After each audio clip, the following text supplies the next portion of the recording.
Visa refusal rate बढ़ेगा basically इससे तो जो आपकी 1 साल की फीस है जब आप वीजा लॉन्च कर रहे हो प्लस आपका 1 साल का लिविंग कॉस्ट। बड़ी बड़ी यूनिवर्सिटीज है ऑस्ट्रेलिया में, हाई रैंक्ड है पूरे वर्ल्ड वाइड, तो ऑफ कोर्स उनकी अपनी रिक्वायरमेंट्स होगी। फिर ये पीआर तो देते नहीं है, इतनी मुश्किल कर दी हर चीज। शेफ्स वगैरह, कारपेंटर, पेंटर, पीआर आ रही है इनको नहीं। पढ़ाई खत्म हो गई, टीआर अप्लाई करने गए, पीआर डाली हुई है, वहाँ पे जो उनके एजेंट थे उन्होंने पैसे वूसे ले लिए फालतू। स्टूडेंट वीजा के ऊपर स्टूडेंट वीजा पे रिफ्यूजल रेट बहुत ज्यादा हाई है। जब मैं ऑस्ट्रेलिया आया था मेरे को अकाउंटिंग में ला के भेज दिया था, उसकी रियलिटी जो आप लोगों को इंडिया में बैठ के एजेंट बता रहा है।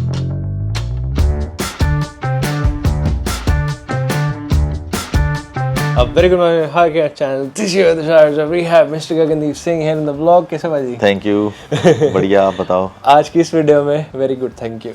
आज की इस वीडियो में हम लोग बात करने वाले हैं जो रीसेंट गुड न्यूज़ आई है, ठीक है, इंडियंस के लिए।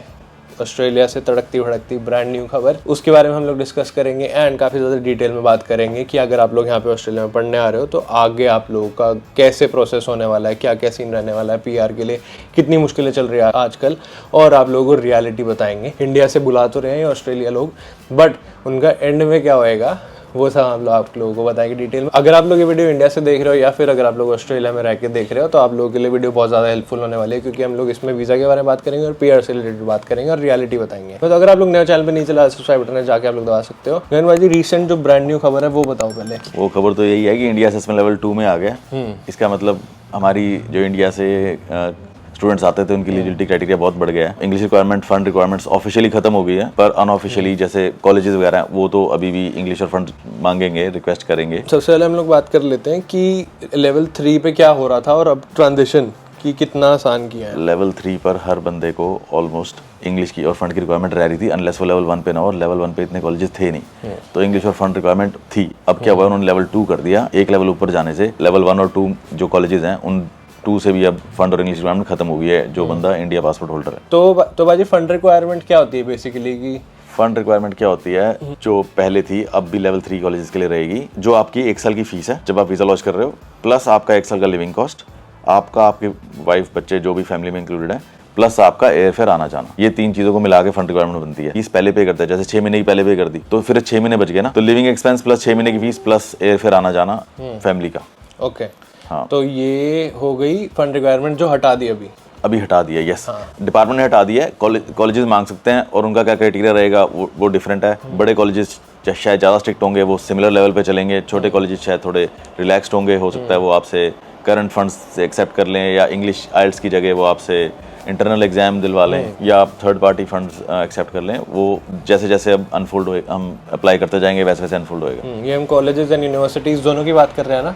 हाँ, कॉलेजेस का मतलब मैं ये लेके चल रहा हूँ जो डिप्लोमा लेवल कोर्स वाले हैं, और यूनिवर्सिटी ये लेके चल रहा हूँ जो बैचलर्स या मास्टर्स वाले, बैचलर मास्टर्स या पीएचडी वाले हैं। और ये बताओ कि पहले कितनी रिक्वायरमेंट थी? 6.5 बैंड ऑस्ट्रेलिया आने के लिए? हाँ, रिक्वायरमेंट काफ़ी स्ट्रिक्ट थी, प्लस नर्सिंग वगैरह के लिए तो 7 इंच थी। तो अभी कितनी हो गई है? कोई भी नहीं है अब। हाँ, डिपार्टमेंट नहीं मांगेगा, पर अगेन कॉलेजेस तो नर्सिंग के लिए स्टिल वो रिक्वायरमेंट, क्योंकि अब ये समझो बड़ी बड़ी यूनिवर्सिटीज है ऑस्ट्रेलिया में, हाई रैंक्ड है पूरे वर्ल्ड वाइड, तो ऑफ कोर्स उनकी अपनी रिक्वायरमेंट्स होगी। वो लोग आपसे इंटरव्यू भी कर सकते हैं, आई थिंक। वही बोलो ना, कईयों के तो इंटरनल इंग्लिश एग्जाम अब होंगे, पहले भी कई बार होते थे। मतलब मेन बेसिकली क्या है कि अगर कॉलेज को अपनी रेपुटेशन का भी तो है ना, क्योंकि ये नहीं है कि कॉलेज ने एडमिशन दे दिया और जो मर्जी आगे पढ़ रहा है उसे इंग्लिश बोली नहीं जा रही, उसको इंग्लिश समझ ही नहीं लग रही है।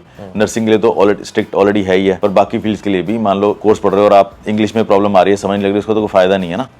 तो कॉलेज को अपना भी मेंटेन करना है, प्लस कॉलेज का लेवल डाउन हो जाता है। अगर जिस कॉलेज से बच्चे रिफ्यूजल केस बढ़ते जा रहे हैं तो उस कॉलेज से कॉलेज का लेवल डाउन हो जाएगा। तो इसलिए कॉलेज वैसे ही, कॉलेज और यूनिवर्सिटीज दोनों अब इस लेवल थोड़ा ध्यान रखते हैं कि उनका लेवल ना डाउन हो जाए। कहीं सोचो हिंदी और पंजाबी रखनी पड़ रही है इनको भाषा कि इतने सारे लोग आ रहे हैं पढ़ाने के लिए और समझने के लिए, उसके लिए तो एक्सेप्ट ही नहीं होगा ना। तो ये बताओ कि आ गया बच्चा यहाँ पे, इजी कर दिया सब, उसके बाद इजी करने से सारे बच्चे थोड़ी आ जाएंगे। नंबर ऑफ स्टूडेंट्स थोड़ी कम किए उन्होंने। उन्होंने एलिजिबिलिटी बढ़ाई है कि पहले लगा लो अगर 20 बच्चे हो पाते थे जिनके पास पुराने, उनके पेरेंट्स के पास ITRs थी और जिनकी इंग्लिश अच्छी थी।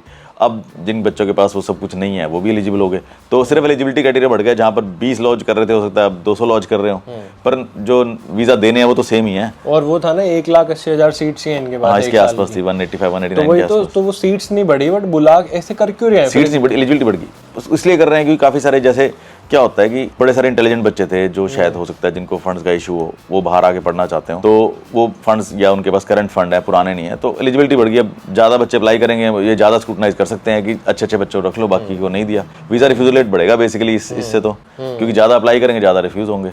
और ये बताओ, आ गया फिर ये पीआर तो देते नहीं है, इतनी मुश्किल कर दी हर चीज़, तो बच्चा आ गया यहाँ पे, ये तो पैसा कमाने का जरिए यूनिवर्सिटीज़ का। हाँ, मुश्किल कर दी का मतलब ये होता है कि स्किल्ड माइग्रेशन नहीं आ रही, पॉइंट्स हाई हो गए हैं, पर इसीलिए इन अ वे हो क्या रहा है कि अगर आप ऑस्ट्रेलिया आते हो, जिस फील्ड में पढ़ते हो उसी फील्ड में काम करते हो, तब एटलीस्ट आपके पास ऑप्शन तो है ना पीआर डालने की एम्प्लॉयर के थ्रू। यही चीज़ प्रमोट करें, और यही चीज़ मुझे लगता है ऑस्ट्रेलिया के लिए भी फायदा और बच्चे के लिए भी फायदा है। ऑस्ट्रेलिया के लिए इसलिए फायदा है कि जिस फील्ड में बच्चा पढ़ा हुआ है उस फील्ड में अगर काम नहीं कर रहा, उसको फिर पहले सिर्फ पीआर देते थे, बाद में अब वो काम कुछ और ही करते रहते थे। ऑस्ट्रेलिया को जो स्किल लिस्ट थी वो तो वैसे की वैसे रह रही थी। ये तो बड़ी बार उन्होंने बोला ना, हमारी स्किल लिस्ट चेंज नहीं हो रही, हम इतने बच्चे बुला रहे हैं उस फील्ड में काम ही नहीं कर रहा कोई। तो और बच्चे को इसलिए फायदा है कि अगर भाई तुमने इतना पैसा खर्च करा है फील्ड में, उस फील्ड में जॉब ढूंढो, और अब उस फील्ड में जॉब ढूंढेंगे, ज़्यादा अप्लाई करेंगे, ज़्यादा जॉब लगने के चांसेस है। पहले तो लोग होता था कि पीआर डल की छोड़ो, पहले पीआर देखेंगे बाद में जॉब देखेंगे, तब तक गैप आ जाता था, अपनी फील्ड में जॉब नहीं मिलती थी। अब तो प्रेशर है कि अपनी फील्ड में काम करोगे तो वो होगा, तो एम्प्लॉयर और बच्चे दोनों को फायदा है। जैसे कोई अपना उबर ही चलाई जा रहे हैं, मान ही नहीं रहे, चेंज ही नहीं करते, जो पार्ट टाइम कर लो वो चीज़ें वो ठीक है, बट फुल टाइम अपना कुछ रखो, जॉब की फील्ड से रिलेटेड ही हो, ब्रॉडर प्रोस्पेक्टिव रखो। मैं ये नहीं कह रहा चलाना खराब है या कुछ है, जिसका इंटरेस्ट है, जो करना चाहता है वो करे, पर मतलब जिस फील्ड में तुमने इतना पैसा लगाया उसमें एटलीस्ट एक शॉट तो दो कि क्या पता अच्छी जॉब लगे, लॉन्ग टर्म में शायद फायदा हो। और अगर हम लोग अभी ट्रेड कोर्सेज की बात कर लें, जैसे बच्चे ने बैचलर्स कर ली, फिर उसको जो टीआर मिली उसने उसके अंदर अपना ट्रेड कोर्स कर लिया, तो उसकी रियलिटी क्या चल रही है? शेफ्स वगैरह, कारपेंटर, पेंटर पीआर आ रही है इनको? नहीं, वही चल रही है। अर्ली चाइल्डहुड और सिविल कंस्ट्रक्शन कितना ज़्यादा चले थे, अब उनके पॉइंट्स, सिविल कंस्ट्रक्शन के पॉइंट्स काफ़ी बढ़ गए हैं। अर्ली चाइल्डहुड के लिए अब विक्टोरिया में तो इन्होंने काफ़ी इशू क्रिएट कर दिया ना, जब से वो इशू है, लड़कों को प्लेसमेंट्स में इशू आ रहे हैं। ओके। तो हाँ, अब ये दो कोर्सेज दोबारा लोग फिर वापस ट्रेड वाली साइड जाने लगे हैं, कुकरी, पेंटिंग, कारपेंटरी, ब्रिकलेइंग, टाइलिंग। उसके अंदर तो है ही है 1 साल पढ़ाई और 1 साल जेआरपी करना ही पड़ता है, और उसके बाद चांसेस हाई रहते हैं होने के। हाँ, उसमें कंस्ट्रक्शन आजकल हाई चल रही है क्योंकि हाउसिंग क्राइसिस चल रहे हैं, तो वो तो डेफिनेटली है। पर ये देखो, अगर तुमने वो करी है, डिप्लोमा लेवल कोई क्वालिफिकेशन करी है, तुम्हारे को 1.5 साल की टीआर मिलेगी। 1.5 साल की टीआर में तुम्हारा पढ़ाई और जेआरपी का टाइम नहीं, अगर तुम्हारा इंडिया पासपोर्ट से नहीं हो, बाहर के पासपोर्ट से हो और बैचलर करी है, तब भी 2 साल की मिलेगी। तो जेआरपी तो वैसे ही टाइम लगा रही है, 2 साल के 1 साल की पढ़ाई के बाद 1 साल के अंदर आपको जेआरपी का सर्टिफिकेट नहीं मिलता, तो करेगा और मिल भी जाएगा तो इतनी जल्दी आपका ईओआई आरओआई स्टेट खुली भी होनी चाहिए ना। स्टेट कौन सा 12 महीने खुली रहती है, कितने महीने बंद होती है फिर खुलती हैं। तो इसलिए अगर अपनी फील्ड में काम करोगे तो ऑफ कोर्स पढ़ाई खत्म करोगे तो 407 डल जाएगा। उसके बाद अगर आपकी स्किल्ड माइग्रेशन आ गई, ठीक है, नहीं तो एम्प्लॉयर के थ्रू 186 या 482 डल जाएगा। अपनी फील्ड में रहोगे तो कोई टेंशन नहीं है, फील्ड से बाहर रहोगे ना तो बड़े मार्जिन पे है सब कुछ। ऊपर से पॉइंट हाई है, इंग्लिश चाहिए, नाटी चाहिए, पार्टनर स्किल्स चाहिए, ये सारा कुछ चाहिए। और ऐसे भी मैंने, मेरा एक आध कोई फ्रेंड ऑफ फ्रेंड था, मेरे को मिला था, तो उसने मेरे को बताया था कि उसका कोई वीज़ा था जो एजेंट ने नहीं डाला था, आगे फाइल किया था, मतलब कि उसकी वजह से उसकी एआरटी आगे लटक गया, मतलब वो नहीं फाइल नहीं किया तो एआरटी डल नहीं सकती। तो ऐसे जो इंडिविजुअल्स हैं उनको देखना चाहिए कि हम किसके पास जा रहे हैं, कोई भी एजेंट ऐसे बताए ना, वो सारी चीज़ें भी होती हैं, है ना, कि देख के, क्योंकि कई सारे लोग वो सोचते हैं कि हम लोग ना इस बच्चों को लूटें, ऐसे कई सारे एजेंट्स होते हैं, जैसे आपको सही तरीका नहीं बताएंगे कि आपके लिए पॉजिटिव क्या है, आगे आपका पाथवे क्या है, आपको कैसे उसमें अपनी बोट को चलाना है, बट वो आप लोगों को उतार ही देंगे कि हम संभाल लेंगे, कोई नहीं, और वो इतने लीनियंट हो जाते हैं कई बार तो बच्चे को सफ़र करना पड़ता है। तो ऐसे भी होता है। इस चीज़ में मैं ना ही जाऊँ तो ठीक है, क्योंकि वो तो इंडिविजुअल का है, हर चीज़ में अच्छे माड़े बहुत अच्छे रहते ही हैं, तो ऑफ कोर्स जान पहचान हो, पता हो कि कैसा है तो बढ़िया रहता है। जैसे कभी तुम्हारे रिश्तेदार ने, भाई बंधु ने कभी किसी को वर्ड ऑफ माउथ हो तो उससे थोड़ा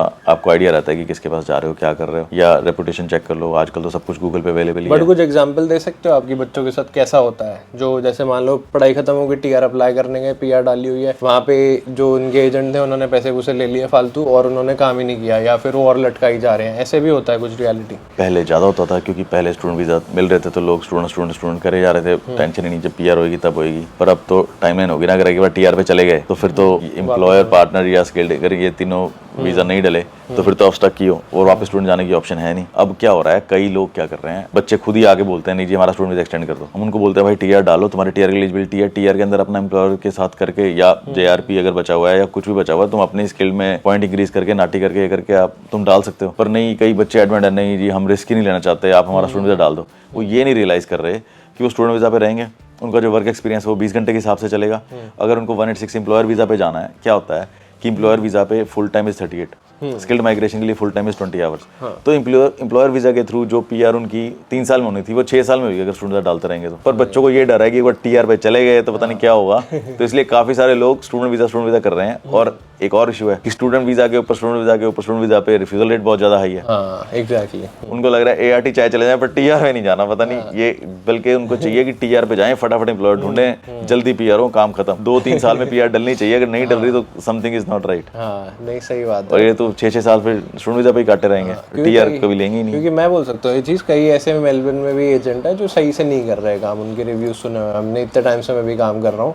और जब मैंने गगनबाजी के साथ हम लोग काम करना स्टार्ट किया था, उससे पहले मैं रैंडम ऐसे मैंने अपनी कंसल्टेशन ली थी इधर उधर जाके कि मेरा क्या हाल चल रहा है ना, मैं भी तो यहाँ पे अभी वो वर्क वीज़ा पे ही हूँ।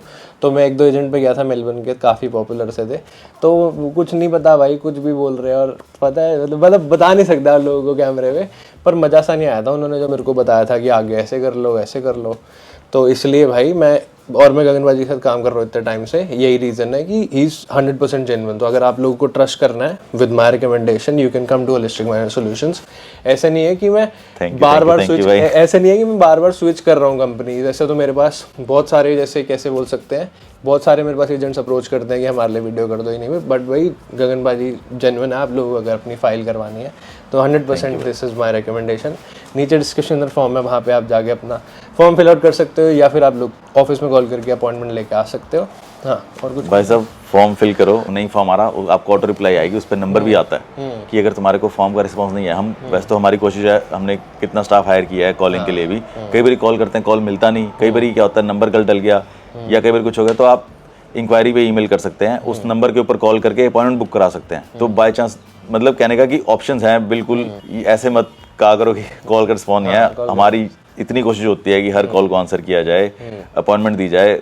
आप अपॉइंटमेंट लो, मेल करो, अप्रोच करने के बड़े सारे रास्ते हैं। तो अगर आपको फॉर्म भरने के बाद रिस्पांस नहीं आया तो प्लीज या तो ईमेल करो या कॉल करो डेफिनेटली। और इंडिया से भी लोग स्टूडेंट वीजा करा सकते हैं ना आपसे डायरेक्ट यहाँ से? हाँ, वो तो हमने तो वैसे ही आजकल तो टेक्नोलॉजी का जमाना है, तो ऑनलाइन गूगल मीट अपॉइंटमेंट हो जाती है, सारे डॉक्यूमेंट्स इलेक्ट्रॉनिकली आते हैं आजकल, तो फिजिकल डॉक्यूमेंट की रिक्वायरमेंट ही नहीं है, क्योंकि मैं और सारी फाइलें ऑनलाइन ही है। क्योंकि मैं आप लोगों को जनवरी बता रहा हूँ, जब मैं ऑस्ट्रेलिया आया था मेरे को अकाउंटिंग में ला के भेज दिया था। उसकी रियलिटी जो आप लोगों को इंडिया में बैठ के एजेंट बता रहा है, उसको यहाँ नहीं पता कि पीआर का क्या सिस्टम चल रहा है। उनको तो सिर्फ ये है बिजनेस आ रहा है इसको भेजो, अच्छा इसको अकाउंटिंग करनी आईटी करनी भेजो।